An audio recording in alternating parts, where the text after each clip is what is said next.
안녕하세요. 저는 속초에서 대게집을 크게 운영하고 있는 60대 여성입니다.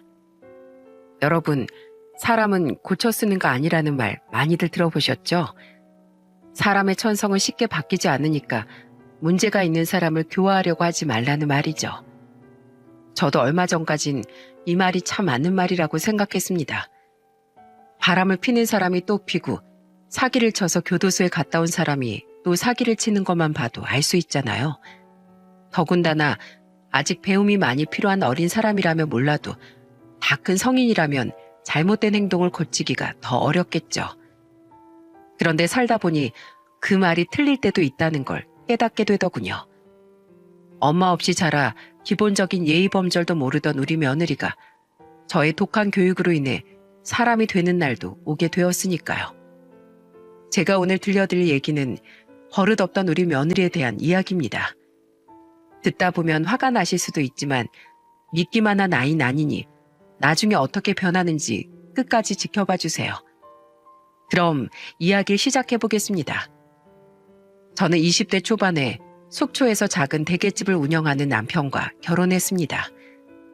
워낙 어릴 때라 남편의 자상한 모습만 믿고 덜컥 결혼을 결심했었죠. 그땐 시부모가 뭔지 시집살이가 뭔지 잘 모를 때였어요. 그런데 결혼을 하고 보니 여태까지 몰랐던 끔찍한 시집살이가 펼쳐지더라고요. 남자 형제가 한 명도 없던 남편은 집안의 귀한 독자였습니다. 아들을 귀하게 여기던 그 옛날, 독자가 얼마나 중요한 대접을 받는진 말 안 해도 다들 아시겠죠? 저는 결혼하자마자 빨리 아들을 낳으라는 시어머니의 닥달에 시달려야 했습니다. 넌 시집 온 지가 언젠데 아직도 소식이 없냐?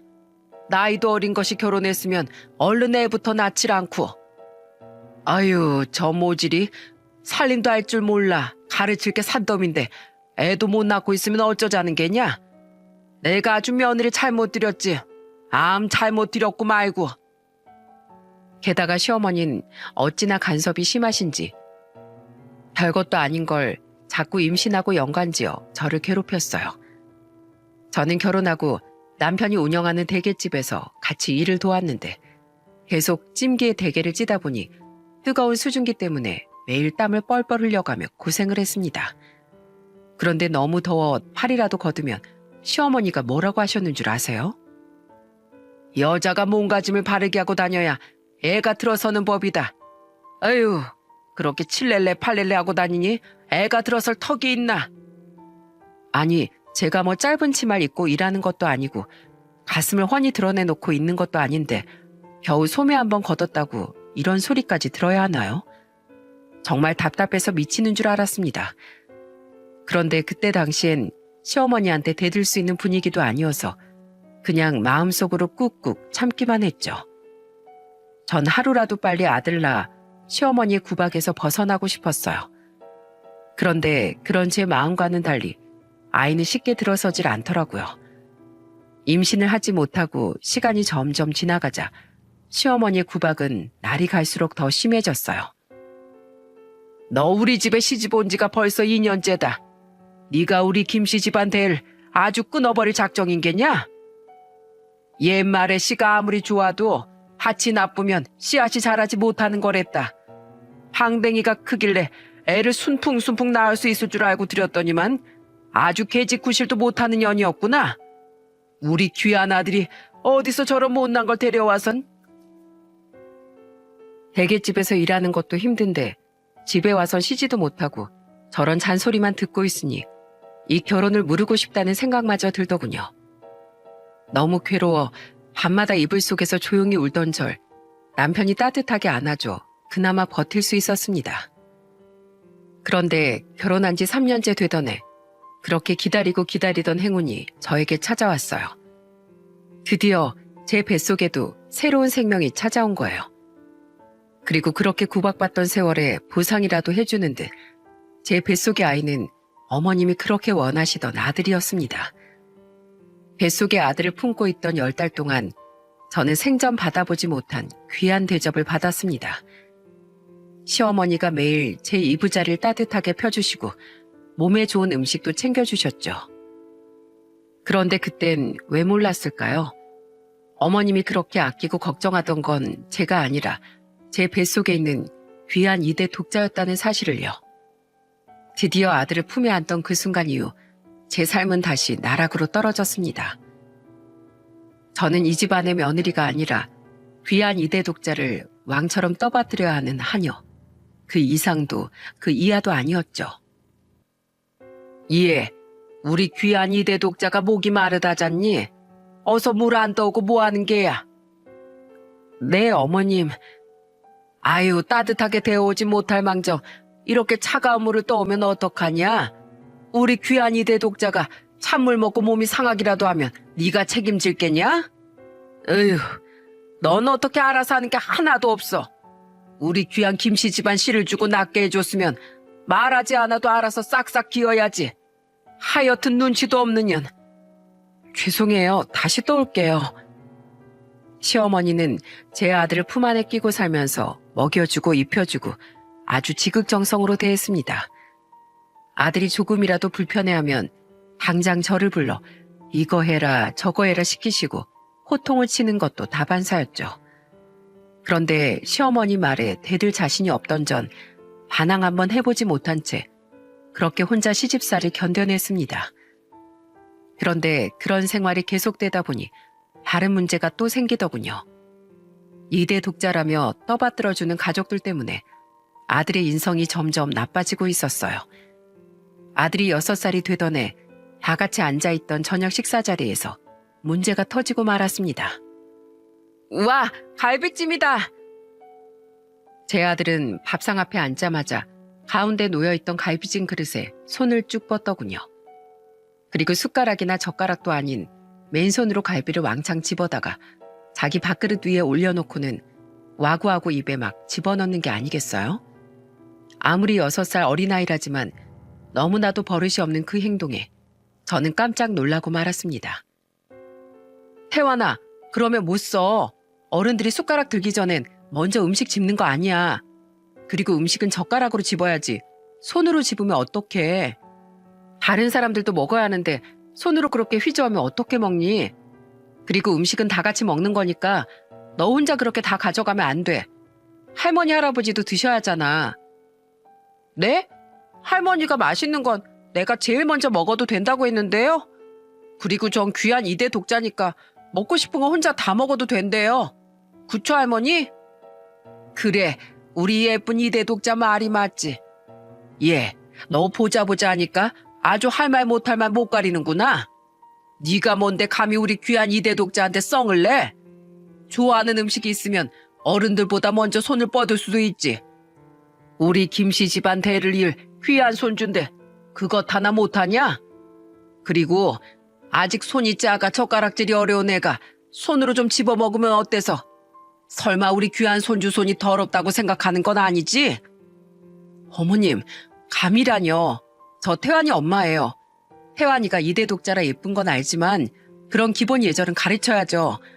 나중에 크면 다른 사람들하고도 어울려야 되는데 이렇게 버릇없는 행동을 하면 우리 태환이가 미움받는다고요. 미움을 받긴 누가 미움을 받아? 우리 하나뿐인 귀한 손주한테 누가 뭐라고 한다고. 그런 사람 있으면 나한테 당장 데려와라. 내가 아주 사지를 찢어 죽여놓을 테니. 아휴, 밥상머리에서 며느리가 시애미한테 바락바락 대드는 걸 보니 세상 참 좋아졌구나. 할머니, 그럼 저 이거 혼자 다 먹어도 돼요? 그럼 다 먹어도 되지. 우리 예쁜 손자 혼자 다 먹거라. 네 애민 이 할미가 아주 홍군형을 내줄 테니까 신경 쓰지 말고 얼른 먹어. 안 그래도 예전부터 제 아들의 버릇이 점점 나빠지고 있다는 생각이 들긴 했지만 이 정도로 심할 줄은 몰랐습니다. 이대로는 제 아들이 인간 말종으로 자라 사회에서 손가락질 받을 게 뻔했어요. 저는 10달 동안 배 아파서 낳은 제 아들을 그런 꼴로 만들긴 죽기보다 더 싫었습니다. 어떻게든 아들의 버릇을 고쳐놔야겠다고 생각했어요. 그 후 저는 매일 밤마다 시어머니 몰래 아들을 불러내 예절 교육을 시키기 시작했습니다. 태환아, 엄마 말 잘 들어? 할머니가 널 너무 예뻐해서 하고 싶은 대로 다 하게 두시지만 그건 잘못된 거야. 너 나중에 학교 가서 친구도 못 사귀고 나중에 어른 돼서도 남들한테 손가락질 당하면 좋겠어? 그러니까 할머니 말은 반만 듣고 엄마 말 들어. 알았지? 아들은 처음엔 제가 하는 말에 딴청을 부리며 귀찮아하더니 어느 순간부턴 눈에 띄게 행동이 좋아지기 시작하더군요. 시어머니는 그것도 모르고 가르쳐주지 않았는데도 점잖게 행동한다며 자기 손주가 전생에 성인 군자였다는 둥 이상한 말을 하더라고요. 얼마 후 아들이 초등학교 입학하고 친구들과 잘 지내는 모습을 보면서 속으로 얼마나 안심했는지 모릅니다. 이제 아들이 성인이 될 때까지 잘 키워야겠다는 생각뿐이었어요. 그런데 한시름 놓자마자 조금 잦아든 것 같던 시어머니의 시집살이가 다시금 심해지기 시작하더군요. 얘, 너 정신이 있는 애니 없는 애니? 혜완이 하나 낳았다고 언제까지 가만히 있을 셈이야? 너 내가 도대체 언제까지 그러고 있나 몇 년을 지켜봤다. 그런데 너무한 거 아니냐? 자고로 시집을 왔으면 자손을 이어하는 게 며느리의 도리인 것을 넌 기본적인 도리도 하지 않고 어떻게 그렇게 뻔뻔하게 얼굴을 들고 다니는 게냐? 네? 어머님이 아들 낳으라고 하셔서 태환이를 낳았잖아요. 자손을 이으라고 하셔서 이었는데 뭐가 문제예요? 뭐야? 혜완이를 낳았는데 뭐가 문제냐고?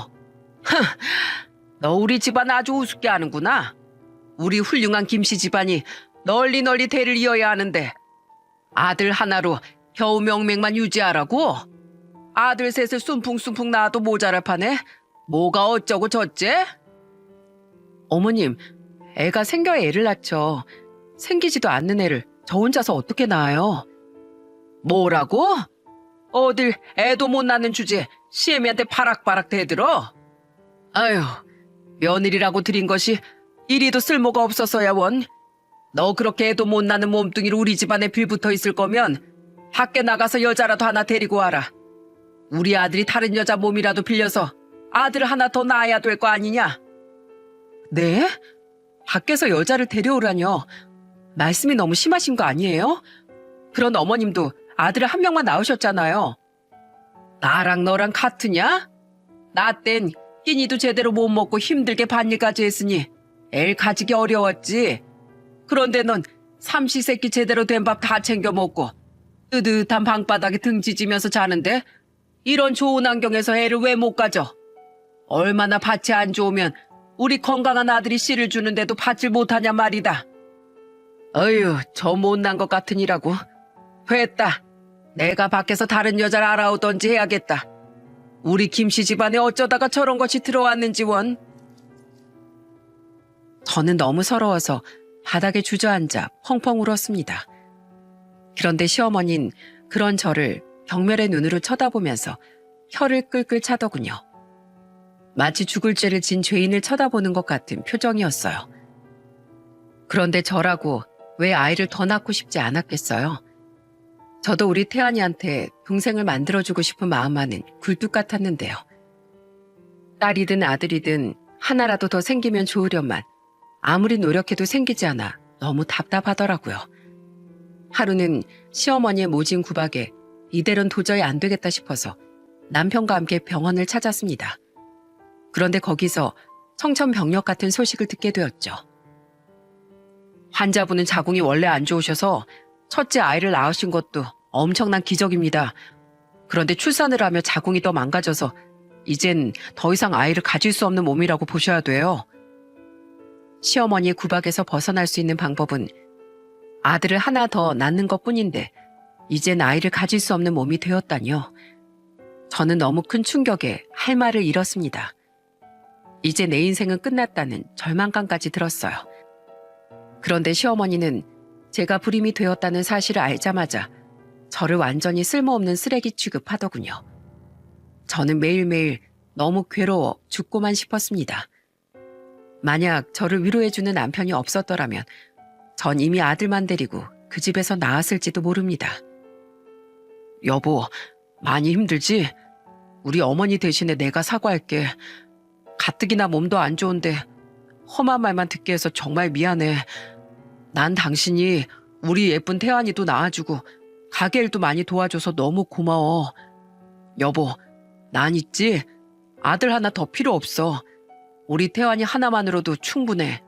당신도 그렇지? 그러니까 어머니가 하시는 말씀은 너무 마음에 담아두지 말고 우리 태환이만 열심히 키워보자고. 알았지? 저는 저를 토닥여주는 남편의 품에서 서러운 눈물을 흘렸습니다. 그리고 앞으로는 제 아들만 바라보며 이 모진 시집살이를 이겨내야겠다고 다짐했죠. 제가 열심히 일해 아들을 훌륭하게 키울 수만 있다면 그깟 시어머니의 못된 말 몇 마디 못 참을 거 없다고 생각하면서요. 그렇게 저는 시어머니의 잔소리를 한 귀로 듣고 한 귀로 흘리며 꿋꿋이 시집살이를 버텼습니다. 시간은 계속 흘렀고 아들도 어느새 중학생이 되었죠. 그런데 저를 너무 괴롭혀서 벌이라도 받은 걸까요? 그때까지도 저에게 나쁜 말을 매일 뱉어내던 시어머니가 갑자기 쓰러지고 말았습니다. 저기요, 119죠? 저희 시어머니가 쓰러지셨는데요. 얼른 좀 와주세요. 얼른요. 제가 집에 돌아와 쓰러진 어머니를 발견했을 때 이미 늦은 상황이었어요. 원래도 지병이 있던 어머니는 그렇게 한순간에 돌아가시고 말았죠. 며칠 전까지만 해도 평소처럼 악을 쓰며 모진 말을 내지르던 시어머니였는데 한순간에 관에 들어가 누워 계시는 모습을 보니 세상이 참 허망하다는 생각이 들더군요.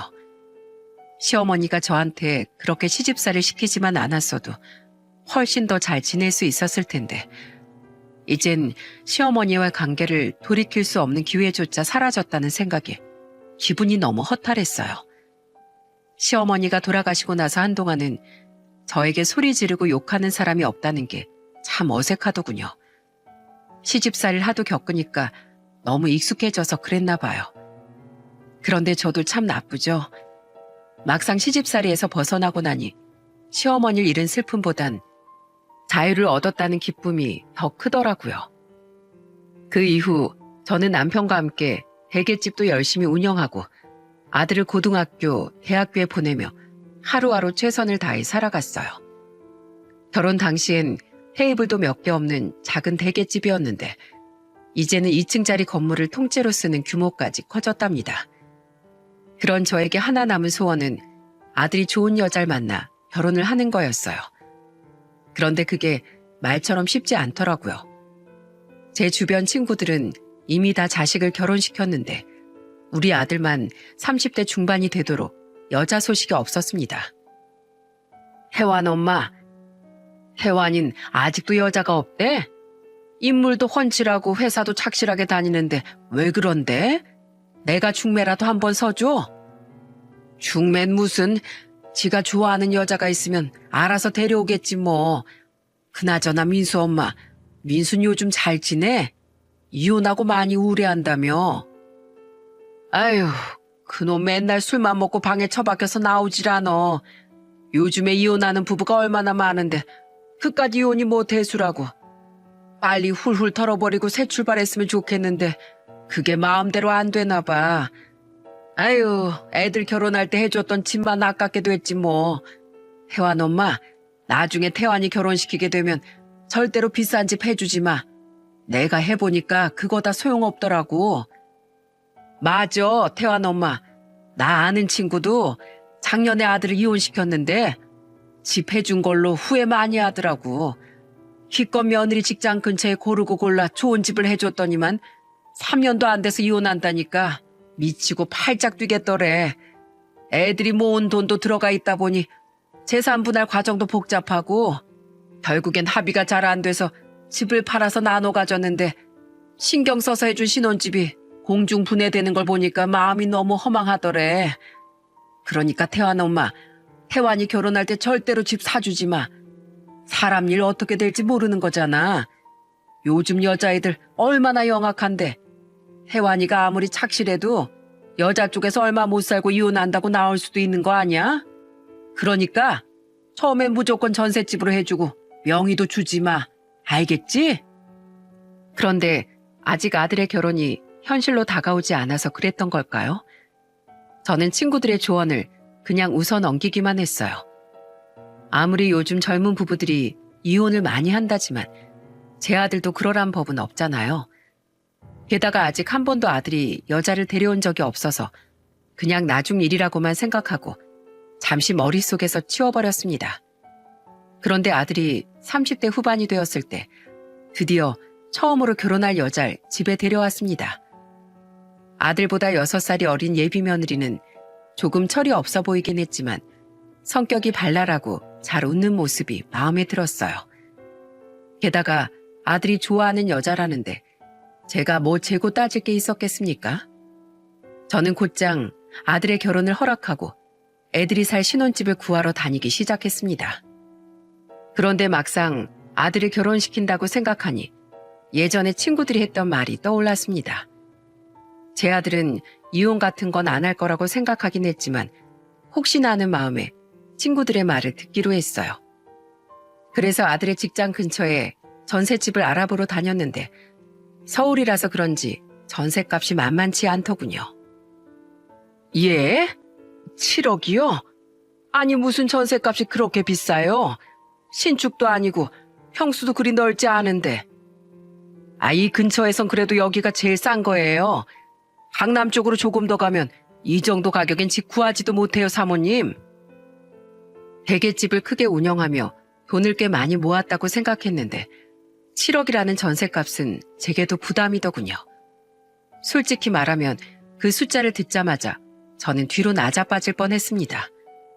하지만 더 변두리로 나가자니 아들의 회사랑 너무 멀어지기도 하고 어차피 전세금은 나중에 돌려받을 수 있는 돈이니 좋게 좋게 생각하기로 했어요.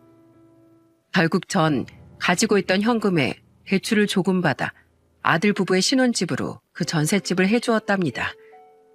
물론 친구들의 조언대로 명의는 제 명의로 했고요. 그 후 아들 부부는 그 집에서 결혼 생활을 시작했습니다. 그런데 결혼을 시키고 보니 며느리가 철이 없어도 너무 없더라고요. 아무리 날 편한 시애미로 대한다지만 정도가 지나친 수준이었어요. 어머님, 얼굴에 이게 다 김이에요? 우와, 점박이 같아요. 전에 살던 옆집 강아지가 어머니처럼 얼굴에 점이 많았거든요. 보면 볼수록 진짜 비슷하다. 어머님, 사진 좀 찍게 여기 좀 보세요. 우리 아빠한테 보내서 옆집 강아지랑 비슷하지 않냐고 물어보려고요. 엥? 어머님, 옷 새로 사셨어요? 에이, 옷이 너무 별로다. 옷이 너무 딱 맞으니까 어머님 뱃살이 접힌 게 다 보이잖아요. 삼겹살, 아니 오겹살 같아요. 어머님처럼 뚱뚱하고 뱃살 많은 사람은 이렇게 딱 붙는 옷 입는 거 아니에요. 차라리 하늘하늘한 블라우스를 입어야 뱃살이 가려지는 거라고요. 제 외모를 가지고 아무렇지도 않게 놀려대는 그 모습에 너무 황당해서 차마 화도 내지 못했습니다. 그런데 그뿐만이 아니더군요. 제가 무슨 지 친구라도 되는 줄 아는 건지 버릇없는 말투로 저에게 핀잔을 주는 것도 다반사였습니다. 아우, 냄새나. 어머님, 어제 뭐 고구마라도 한 박스 드셨어요? 변을 보셨으면 환기라도 좀 시키시지. 저 방금 화장실 갔다가 코가 썩는 줄 알았잖아요. 아우, 뭐야. 또 대게예요? 아우, 진짜 지긋지긋해. 아무리 대게집을 하신다지만 어떻게 이렇게 대게만 자주 주실 수가 있어요. 전 대게보단 랍스타가 더 먹고 싶단 말이에요. 그러니까 다음엔 랍스타 쪄주세요. 어머님, 저 많이 먹을 수 있으니까 왕창 큰 걸로요. 어휴, 아우 비린내. 어머님, 손 깨끗이 씻으신 거 맞아요? 어머님이 깎아주신 사과에서 왜 비린내가 나요? 아우, 갑자기 속이 안 좋네. 그러게 제가 일 끝나고 집에 오면 비누로 손을 박박 씻으라고 했잖아요. 예쁘다고 봐주는 것도 한계가 있지. 저는 어른한테 막무가내로 구는 며느리에게 한마디 해야겠다고 생각했습니다. 너 지금 어른한테 그게 무슨 말버릇이니? 그동안 하도 예의 없게 굴길래 이 시엠이랑 친해지고 싶어서 그런가 보다 하고 참았는데 도저히 안 되겠구나. 그리고 태안이 너도 네 마누라가 말을 함부로 하면 남편인 너라도 애한테 주의를 줘야지. 어떻게 이런 애를 그냥 놔두니? 에이 엄마, 당연히 저도 몇 번이나 얘기했죠. 그런데 워낙 어릴 때부터 이렇게 자라와서 잘 안 고쳐지나 봐요. 장인어른이 그러시는데 소위 얘가 엄마를 일찍 잃고 장인어른 혼자서 키우시느라 오냐오냐 했던 게 없지 않아 있대요. 그래서 버릇이 조금 없는 것 같으니까 저보고 조금만 이해해달라고 몇 번이나 당부하셨는지 몰라요. 그러니까 엄마가 조금만 이해해 주세요. 치, 어머님, 좀 꼰대 같은 면이 있으시다.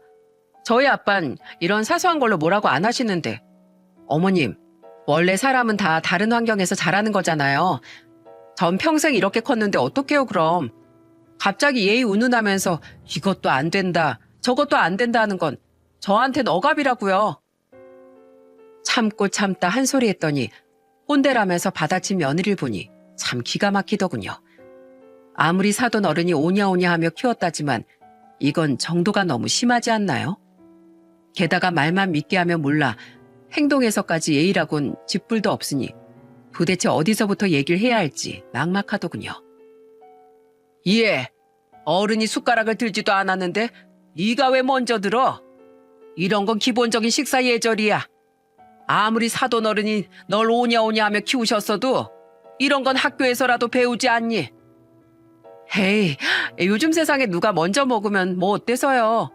배고픈 사람이 먼저 먹으면 되는 거죠, 어머님. 어머, 얘 좀 봐. 아, 어른이 누워있는데 누가 그 위로 훌쩍 넘어다니니? 저 구석 쪽으로 돌아서 가질 않고 그러다 실수로 밟기라도 하면 어떡하려고 그래?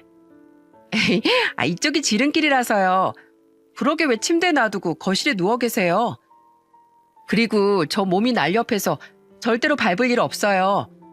그리고 만약에 밟으면 좀 어때서요? 제 몸무게가 어머님 몸무게 반밖에 안 되는데 밟아도 아프지도 않을걸요? 뭐라고 한마디 하면 꼬박꼬박 말대꾸에 어찌나 말이 안 통하는지 정말 답답해서 미치는 줄 알았습니다. 차라리 심성이라도 못 대내면 이혼이라도 시켜서 쫓아낼 텐데 하는 행동은 미워도 속마음은 착한 아이라는 게 눈에 보여서 그런지 그렇게도 못하겠더라고요. 어릴 때부터 엄마 없이 자라 이런 기본적인 걸 가르칠 사람도 없었다고 생각하니 안쓰러운 마음이 들기도 하고요. 그래서 전 그냥 아들이 좋다니까 며느리가 그러던지 말던지 신경 쓰지 않기로 했습니다. 그런데 그런 며느리 행동을 도저히 참을 수 없는 상황이 오더군요. 아들 내외가 결혼한 지 2년쯤 되었을 때 며느리가 임신을 해 아들을 낳았습니다. 2대 독자인 제 아들에 이어서 3대 독자가 우리 집에 태어난 거였죠. 저는 3대 독자를 떠나 손주가 생겼다는 사실에 정말 세상을 다 가진 듯 기뻤습니다. 그렇게 말갈량이 같은 며느리가 예쁜 아이를 낳았다는 게 너무 기특하기도 했어요. 그래서 며느리가 산후조리원에서 나오는 날 대게집 문을 닫고 속초에서 서울까지 갔답니다. 손수 끓인 미역국에 온갖 선물을 바리바리 싸들고 아들 집에 도착하자 며느린 침대에 누워있더군요. 저는 그런 며느리에게 다가가 손을 맞잡고 머리를 쓰다듬어 주었습니다. 아이고 며느라, 정말 고생 많았다. 이렇게나 예쁜 손줄 낳아주다니 내가 정말 너한테 고맙구나. 아, 그리고 이건 너에게 주는 내 선물이다. 아기 낳느라 힘들었을 텐데 이걸로 너 먹고 싶은 것도 사 먹고 예쁜 옷도 사 입거라. 그렇게 말하고 며느리에게 100만 원이 든 봉투를 건네줬는데 며느린 봉투 안에 든 돈을 세어보더니 입을 삐쭉 내밀더라고요. 에이, 겨우 100만 원? 어머님, 설마 출산 선물을 이걸로 퉁치시려는 거예요? 어머님 그렇게 안 받는데 너무 쪼잔하시다. 귀한 3대 독자까지 낳아줬는데 보답이 겨우 이거예요? 그러지 말고 선물 다시 주세요. 뭘로 받으면 좋을까? 아, 저희 이제 아기도 키우려면 더 넓은 집으로 이사 가야 하니까 5억만 더 해주시면 되겠다. 어머님, 저 5억 주세요. 뭐라고? 5억? 너 지금 나하고 장난하는 거니? 네? 장난이라뇨. 저 진심으로 얘기하는 건데요. 이가 2대 독자라서 엄청 귀하게 컸다면서요. 그런데 전 2대 독자보다도 더 귀한 3대 독자를 낳았으니까 당연히 그만한 선물은 받아야죠. 안 그래요, 어머님? 마치 맡겨놓기라도 한 듯 당당하게 제게 5억을 달라고 하는 그 모습에 저는 그만 폭발하고 말았습니다. 그동안 예의 없게 구는 것도 다 참아줬는데 이건 정말 선을 넘었다고 생각했어요.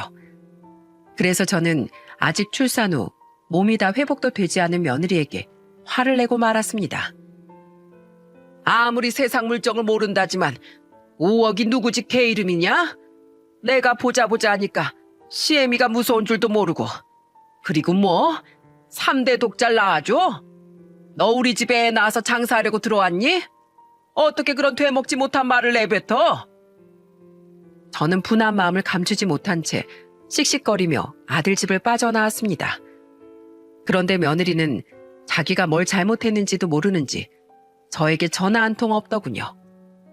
이 소식을 들은 아들만 저에게 전화해서 며느리 대신 자기가 사과한다고 하는데 어찌나 분통이 터지던지 손주도 낳은 마당에 당장 이혼하라고 하기도 쉽지 않고 전 어떻게 하면 이 며느리의 버릇을 단단히 고쳐줄 수 있을지 일주일 내내 고민했답니다.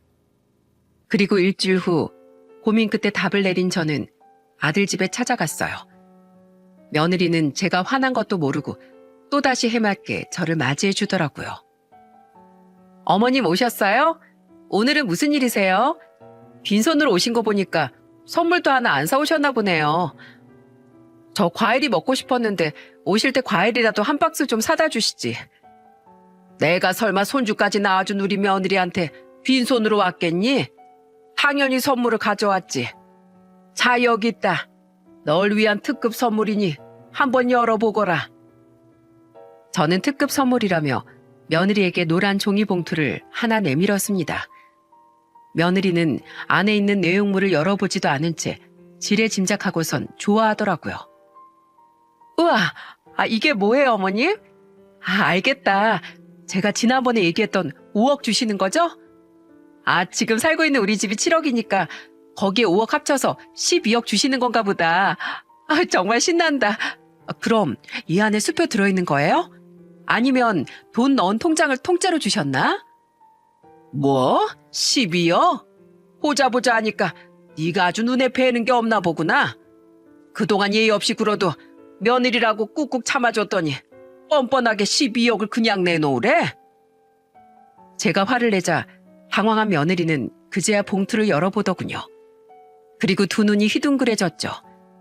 며느리가 꺼낸 서류는 바로 아들 내외가 살고 있는 전셋집의 전세 계약서였습니다.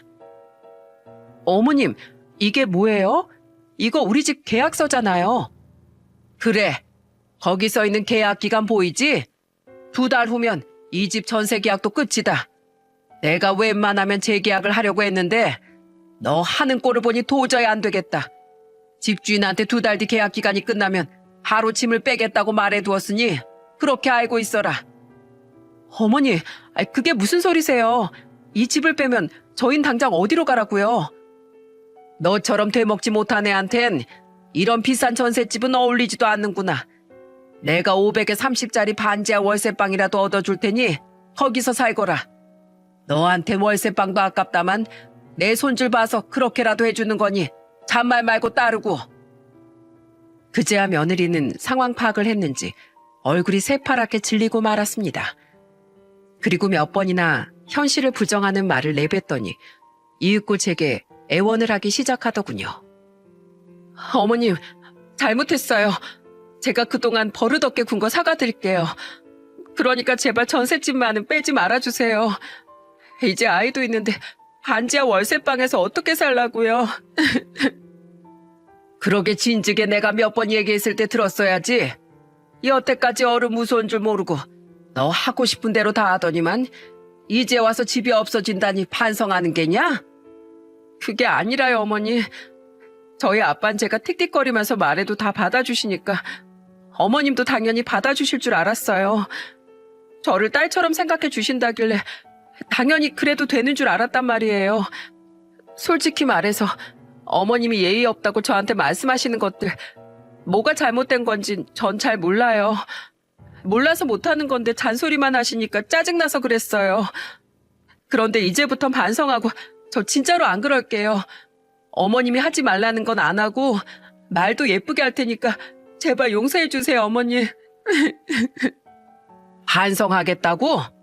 여태까지 30여 년을 그렇게 살아왔다면서 하루아침에 반성하겠다는 네 말을 어떻게 믿니? 진짜예요. 진짜 약속할게요. 만약에 제가 반성을 못하면 그땐 절 때리세요, 어머니. 그러니까 제발 전셋집에서만은 계속 살게 해주세요. 네? 네가 아무리 약속을 한다고 해도 난 너 못 믿겠다. 그럼 이렇게 하자. 난 네가 진짜 반성하는지 직접 몸으로 증명하지 않는 이상 못 믿겠으니 당장 짐 싸고 속초로 내려오거라. 넌 예절 교육을 하나부터 열까지 내가 다 시켜야겠으니까. 그럴게요, 어머니. 제가 속초로 내려가서 어머님이 하라는 대로 다 할게요. 울면서 애원하는 며느리의 모습을 보자 조금은 마음이 풀리더군요. 솔직히 어떤 시어머니가 손주를 낳은 지 얼마 되지도 않은 며느리를 월세 단칸방으로 내쫓고 싶겠습니까? 저도 말은 강하게 했지만 그럴 생각은 추워도 없었습니다. 그냥 이번 기회에 며느리의 버릇을 고쳐놔야겠다는 생각으로 이런 일을 벌인 거죠. 그리고 생각해보니 아들은 직장 다니느라 바쁜데 며느리 혼자서 서울에서 아기를 보긴 너무 힘들 것 같더라고요. 나이만 먹었지 하는 행동은 어린애 같은 며느리가 갓난 아기를 어떻게 혼자서 돌보겠어요. 그래서 저는 며느리와 손주를 제 곁에 두면서 손주도 봐주고 며느리의 예절 교육도 시킬 목적이었습니다. 이틀 후 며느리는 약속한 대로 짐을 바리바리 싸들고 손주와 함께 속초에 내려왔습니다. 그리고 저의 혹독한 교육이 시작되었죠. 어허, 어른이 먼저 들기 전에 숟가락 들면 안 된다고 했지? 아파요. 그렇다고 젓가락으로 손등을 때리시면 어떡해요. 한 번쯤 까먹을 수도 있지. 정말 너무하셔. 어른한테 말할 땐 밥 먹었어요가 아니라 식사하셨어요 라고 말하는 거야. 얼른 따라 해봐. 어머님, 식사하셨어요? 에휴, 어색해요. 이거나 그거나 말뜻은 똑같은데 그냥 아무렇게나 하면 안 돼요? 머릿속에 생각한 걸 그렇게 함부로 내뱉으면 안 되는 거야. 말하기 전에 한 번 더 생각하라고 내가 말했어, 안 했어? 집에서 그러는 거야. 가족들끼리니까 이해해 줄 수도 있다지만 밖에 나가서 그런 식으로 행동하면 우리 가족까지 다 욕먹는 거다. 게다가 네 아들도 그런 널 보고 자랄 텐데 아이가 나중에 밖에 나가서 손가락질 받으면 너 기분 좋겠니? 저는 그 옛날 오냐오냐 자라던 제 아들을 교육했을 때를 떠올리며 며느리를 하나씩 가르쳐 나갔습니다. 30도 넘은 애한테 이런 초등학생도 아는 걸 가르치게 될 줄은 정말 몰랐습니다. 그래도 약속했던 대로 조금씩 제가 하는 말을 새겨 들으며 따라하는 모습을 보니 대견하긴 하더라고요. 며느리에게도 정말 변하고 싶다는 의지가 있는 것 같아서 기분이 좋았습니다. 그런데 어느 날 오랜만에 가게 문을 일찍 닫고 집에 들어갔는데 집 안쪽에서 훌쩍거리는 소리가 들리더라고요. 조용히 소리가 들리는 쪽으로 가보자 며느리가 손주를 안고선 누군가와 통화를 하고 있었습니다. 여보, 나 너무 힘들어. 어머님이 시키는 대로 따라하려고 노력하긴 했는데 할 것도 많고 외울 것도 많아서 너무 어려워. 난 왜 이런 걸 여태까지 모르고 살았을까? 어머님이 그러시는데 이런 건 초등학생 애들도 다 아는 내용이래. 아무래도 난 우리 아빠 말처럼 오냐오냐 자라서 그런 건가 봐. 여보, 나도 그냥 여보 따라서 서울로 올라가면 안 돼? 어머님 가게 나가셨을 때 나 혼자 애기 보는 것도 너무 힘들단 말이야. 그런데 안 되겠지? 내가 여기서 어머님한테 예절교육 받기로 약속했으니까. 내가 여기서 포기하면 우리 가족은 반지하 월세방으로 이사 가야 하잖아. 나 우리 하준이한테 멋진 엄마가 되고 싶어. 그러니까 힘들어도 힘내서 이겨내볼게. 응원해줘서 고마워, 여보. 울면서 제 남편에게 하소연을 하는 며느리를 보자 가슴이 짠해지더군요. 아무리 우리 며느리가 밝고 긍정적인 성격이어도 어찌 안 힘들 수가 있겠어요. 갓난아기 키우는 것만으로도 벅찰 텐데 제가 수시로 잔소리를 해대고 혼을 내니 당장이라도 그만두고 싶은 마음이 드는 것도 당연했죠.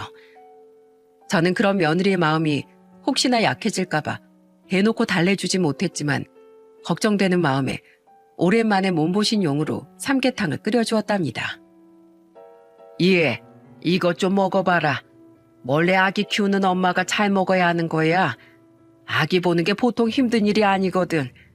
자, 여기 닭다리 2개 다 줄 테니까 꼭꼭 씹어 먹거라. 혹시라도 어디 아픈 데 있으면 바로바로 병원 가고, 내가 낮엔 가게에서 일하지만 잠깐 집에 와서 하준이 봐주는 것도 못하겠니? 그제야 기분이 조금 풀렸는지 며느리는 시익 웃으며 닭다리를 맛있게 뜯더군요. 저는 해맑은 며느리의 모습을 보고 안도의 한숨을 내쉬었습니다. 그 후 전혀 변하지 않을 것 같던 우리 며느리도 점점 사람이 되어가기 시작하더군요. 1년이 지나자 며느리는 완전히 딴 사람으로 바뀌어 있었어요. 이젠 더 이상 생각 없이 말을 내뱉지도 않고 예의 없는 행동을 하지도 않더라고요. 문득 한 번씩 실수를 하긴 하지만 곧바로 알아차리고서는 저한테 죄송하다며 바로 사과를 하더군요. 그리고 몇 달 전 제 생일이었습니다. 며느리는 제 생일상을 차려주겠다며 하루 전부터 장을 보고 바쁘게 움직이더라고요. 세상에 마냥 어린애 같던 며느리에게 생일상을 받아보다니 정말 꿈만 같았습니다. 우와, 이거 정말 다 당신이 만든 거야? 우리 엄마가 도와준 거 아니고? 내가 도와주긴 하준 엄마가 부지런히 혼자 다 한 거다. 왜? 네 마누라가 너무 달라지니까 못 알아보겠니? 정말로 하준 엄마가 전부 다 한 거라고요? 와, 도대체 엄마가 어떻게 교육을 시키길래 사람이 이렇게 변해요? 우리 어머님이 워낙에 1등 선생님이시잖아. 내가 여기 와서 얼마나 많은 걸 배웠는 줄 알아? 살림하는 것부터 시작해서 아기 돌보는 거, 그리고 말 예쁘게 하는 법까지 완전히 공짜 과외를 듬뿍 받았다니까? 그쵸, 어머님? 그럼 내가 아주 과외를 혹독하게 시켜줬지. 그런데 이걸 다 머리로 흡수하고 이해한 건 다 하준 엄마 아니니. 내가 1등 선생님이라면 하준 엄만 1등 학생이란다. 자자, 그럼 배고프니 다들 밥이나 들자. 다소곳이 앉아 저와 남편이 숟가락을 들 때까지 기다리는 며느리의 모습을 보니 기특하더군요. 별건 아니지만 사소한 습관 하나부터가 바뀌었다는 점이 정말 뿌듯했습니다. 그런데 식사 자리가 끝날 무렵 며느리가 케이크 하나를 가져오더군요. 어머님, 우리 케이크에 촛불 불어요. 그리고 이건 제가 어머니께 진심을 담아 쓴 편지인데 창피하니까 나중에 혼자 계실 때 읽어주세요. 아셨죠? 도대체 무슨 내용을 썼길래 창피하다고 하는지 저는 궁금했지만 꾹 참고 나중에 방에 들어가서야 그 편지를 열어보았습니다. 어머님, 생신 축하드려요. 그리고 너무 감사해요. 어머님 덕에 제가 이제야 제대로 된 사람이 된 것 같아요. 제가 전에 어머니께 했던 행동들이 얼마나 버릇없고 못된 행동이었는지 이제야 깨달았어요. 지금은 자다가도 그때를 생각하면 제 자신이 너무 창피해서 쥐구멍에 숨고만 싶더라고요. 어머님, 제가 엄마를 일찍 여의고 아빠 밑에서 오냐오냐 커서 잘 몰랐던 것들 다 알려주셔서 정말 감사합니다. 한 가정의 아내로서, 며느리로서, 그리고 엄마로서 어떤 모습을 보여야 하는지 어머님 덕에 잘 알게 되었어요. 어머님, 아직 부족한 점이 많지만 앞으로도 열심히 배우고 노력할게요. 어머님 마음에 쏙 드는 예쁜 며느리가 되고 싶어요. 그 편지를 읽은 전 가슴 깊은 곳에서부터 뜨거운 감동이 벅차오르는 걸 느꼈습니다. 그동안 며느리에게 예절 교육을 한답시고 모진 말도 많이 했는데 그럴 때마다 저도 마음이 편하지만은 않았거든요. 혹시라도 상처를 받으면 어떡하나 하는 생각도 들고 내가 남의 자식에게 너무 간섭하는 건 아닌지 걱정도 되었으니까요. 하지만 편지를 읽은 전 며느리가 제 진심을 알아주었다는 사실이 너무 고마웠습니다. 저는 그 편지를 읽고 또 읽으며 하염없이 눈물만 흘렸습니다. 그런데 어느새 제 방에 들어왔는지 며느리가 울고 있던 절 뒤에서 꼭 안아주더군요. 어머님, 전 어머님이 너무 좋아요. 저한테 그동안 잔소리하셨던 것도 다 절 아끼니까 하셨던 것들이잖아요. 저 그리고 어머님 덕에 바뀐 제 모습이 너무 마음에 들어요. 어머님이 아니었으면 전 평생 철없는 아이로 남아 하준이도 제대로 못 키웠을 거예요. 그러니까 어머님, 그만 우시고 저랑 같이 요 앞에 산책이나 하러 가요. 오늘 어머님 생신이신데 상쾌한 공기도 마시면서 기분 전환하면 좋잖아요. 그래 며느라, 같이 산책이나 나가자꾸나. 네가 이렇게 변한 모습을 보게 되다니 오늘은 내 평생 가장 기쁜 생일이구나. 그렇게 전 며느리의 손을 꼭 붙잡고 산책을 나가 엄마와 딸처럼 도란도란 참 많은 얘기를 나누었습니다. 그날의 그 행복한 감정은 아마 죽을 때까지 잊지 못할 것 같아요. 그리고 얼마 지나지 않아 저는 며느리에게 드디어 예절 교육이 끝났음을 통보했습니다. 며느라, 이제 내가 너에게 가르칠 건 다 가르쳤구나. 이젠 내가 옆에서 하나씩 알려주지 않아도 너 혼자 잘할 테니 이곳 생활은 정리하고 다시 서울로 올라가거라. 너도 네 남편과 주말 부부로 사는 게 힘들었잖니? 그동안 정말 고생 많았다. 제가 며느리 어깨를 토닥이며 그렇게 말하자 며느리도 감격했는지 눈물을 줄줄 흘리더군요. 그리고 저에게 감사하다고 몇 번이나 인사를 하며 조용히 짐을 쌌습니다. 그 후 서울로 돌아간 며느리는 제가 가르쳐준 대로 잘 살고 있는 것 같더라고요. 손주도 잘 키우고 살림도 잘하고 오죽하면 아들이 자기가 다른 여자랑 결혼한 것 같다며 놀라워할 정도였어요. 그런데 1년 동안 며느리와 정이 너무 많이 들었던 걸까요? 처음 며칠 동안은 속이 후련하더니 나중엔 며느리가 없는 집안이 너무 허전하더라고요. 그런데 정말 기특하게도 며느리가 매일같이 저에게 전화해 제잘되는 통에 그 허전함을 달랠 수가 있었어요. 사람이 아무리 변했어도 그 해맑은 성격만은 그대로 있어서 정말 다행이었습니다. 그런데 사람 일은 어떻게 될지 모르는 거니 아직은 더 지켜보는 게 맞겠죠. 저는 손주가 5살이 될 때까지 며느리가 지금의 개가천선한 모습을 유지한다면 그동안 고생한 것에 대한 보상을 주려고 해요. 지금은 비록 제 명의의 전셋집이지만 그때가 되면 아들 부부의 명의로 작은 집이라도 사줄까 합니다. 앞으로 살아갈 날이 저보다도 훨씬 많은 아이들인데 부모가 되어서 그 정도는 해줄 수 있잖아요. 제가 오늘 사연을 보낸 이유는 아무리 변하지 않을 것 같은 사람도 노력하면 변할 수 있다는 걸 알려드리기 위해서예요. 주변에 미운 사람이 있다면 그 사람이 왜 그런 미운 짓을 하는지 한번 헤아려 보시길 바랍니다. 우리 며느리처럼 가르쳐주는 사람이 없어서 그런 걸 수도 있으니까요. 그런 사람에게 따뜻한 손을 먼저 내밀고 변화할 수 있게 도와준다면 반드시 그 마음이 돌아올 거라고 저는 믿습니다. 요즘 날씨가 다시 쌀쌀해지고 있네요. 추운데 감기 조심하시고 모두들 건강하게 지내시길 바랍니다. 저의 기나긴 이야기 들어주셔서 정말 감사합니다.